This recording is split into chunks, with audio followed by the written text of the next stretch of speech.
Fincher, maybe we can start by talking about how you got involved with the Millennium Trilogy. Did you read the book and think this might be a movie for me, or did somebody point out that this might something that could interest you as a movie?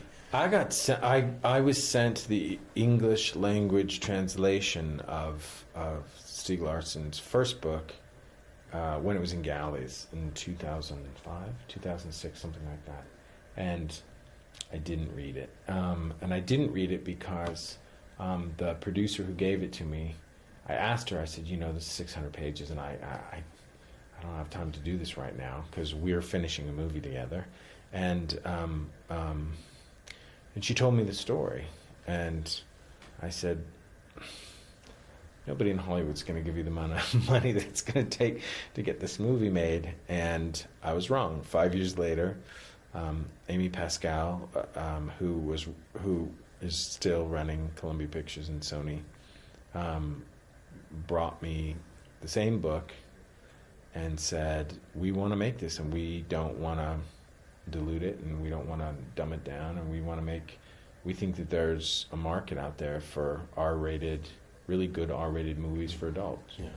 We don't have a problem with that. We're ready to roll the dice. And so I read the book at that point and I was shocked that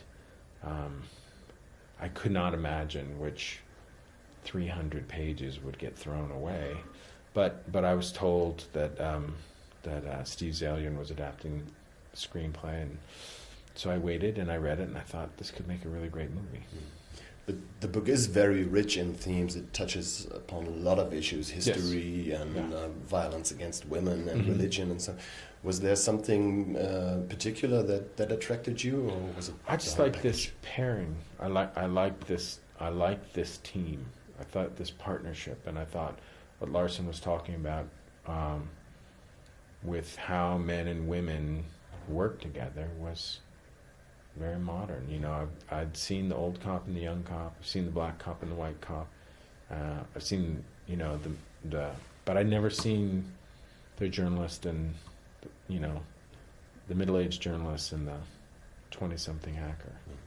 Even though the movie is now 2.5 hours long, Christopher Plummer said in an interview that a lot of it was cut. Still, you shot way more than is used in the movie. Well, I think that's. I mean, there were 2 scenes with Christopher that we cut, but I don't think that should bother him because he was in a bed with an oxygen mask on. He was asleep during most of it.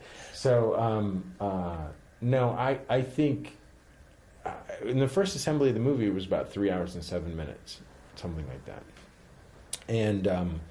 It was pretty obvious at 3 hours and 7 minutes that it needed to be about 2 hours and 33 minutes.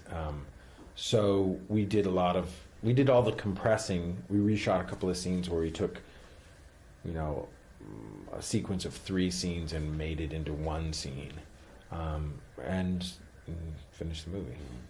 Especially in Germany, the prior Swedish version of the movie was very popular.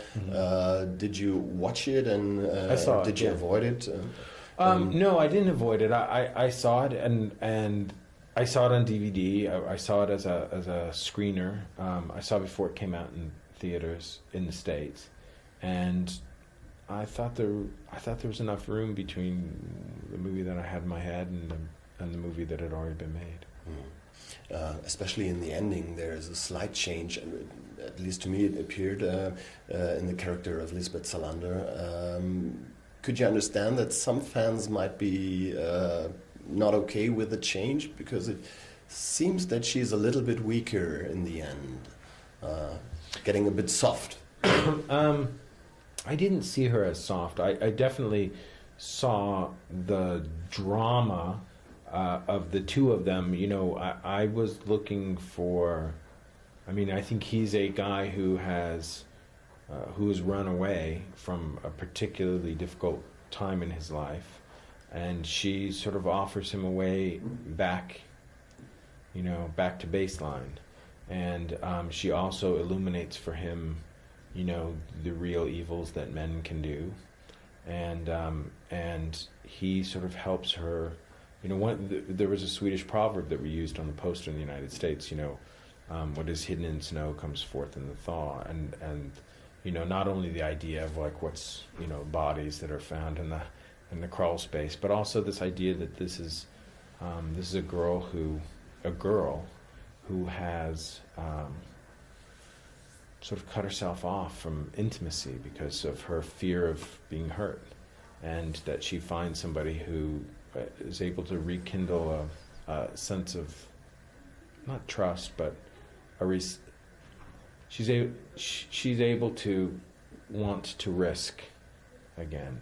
And if there's any way that their touch changes each other, that was what we wanted to dramatize. And soft, hard, badass, kick-ass, whatever. I mean, everyone's entitled to their opinion.